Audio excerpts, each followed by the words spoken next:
Hey there, guys. Welcome to the channel. Guys, Jake Tapper has been slapped around quite a bit these days. And really, it's not just Jake Tapper. The media as a whole is kind of taking a beating, a long overdue beating, because Republicans are finally getting the message and starting to fight back. And you know, it's not even fight back, really. You know, they're just standing up for themselves. And I guess that's where we're at these days, that standing up for yourself actually looks like fighting back, and it's not. So basically, a little backstory of what I'm talking about. Ohio Senator J.D. Vance was on with Jake Tapper, and Tapper was trying to gaslight him, and also his audience, trying to gaslight, basically saying that the Hunter Biden laptop story wasn't really suppressed on social media.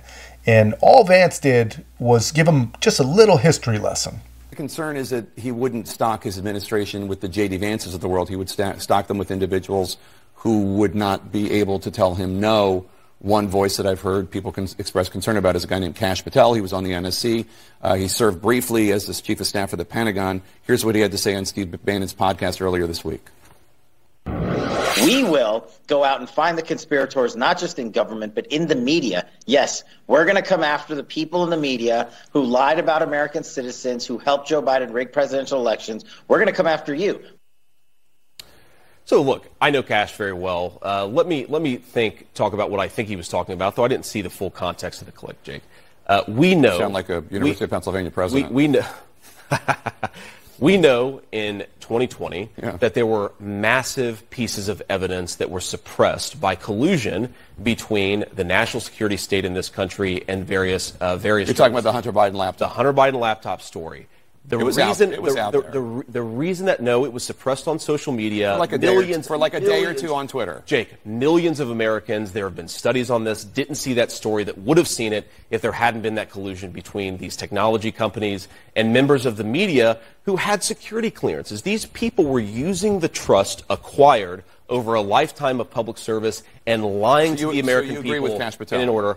I agree that we need to look seriously at how there was collusion between members of the press and big technology companies and members of national security state. Jake, that's not journalism. It is not journalism to take your security clearance, lie to the American people, and then persuade the big technology companies to censor anti-Joe Biden stories. That's not journalism. That is cooperation between the government and journalism. It's the opposite. Well, Donald Trump was president at the time that any censorship was going on, so nobody in government, I mean, any Biden people that were asking that were not in the government at the time. But I will just say, as somebody that tried to see the laptop, Rudy Giuliani wouldn't let us see the laptop. He wouldn't let us. So we weren't able to report on it because he wanted us just to go by his word. Jake, I'm much less concerned about what you were reporting on and much more concerned about the fact that millions of Americans get their news through social media, and we know the FBI was working with the social media companies to censor a troubling story. Jake, we're talking about threats to democracy. That's crazy. The FBI encouraging private companies to censor journalists? That should really piss a lot of people off, you included. Yeah, so you guys see that. Vance is absolutely correct. He is 100% completely correct. It should piss him off. It should piss off literally everyone who knows what happened and knows what continues to happen. You know, they're trying to rewrite history. They knew back then that it was Hunter's laptop. They knew, and they all pretended that they didn't believe that it was. You know, and really, when you think about it, just look at the trajectory of their entire argument. They believed that the laptop held such egregious stuff that it could only be explained by Russian disinformation. It was so damning that it couldn't possibly be real. That's what they wanted their viewers to believe. That's what they wanted the American voter to believe. And now they all agree that it's real. But now there's somehow nothing damning about it. Now it's just circumstantial at best. And really, it's not about corruption. It's all a testament to the power of addiction and the depth of a father's love. So, I mean, they're constantly moving their own goal lines. And now they're pretending that it wasn't suppressed at all, except for maybe a day or two, they say, which is not true, for one. But for two, not good. Even if it was only suppressed for a day or two by the federal law enforcement working with big tech, that is still insanely unacceptable.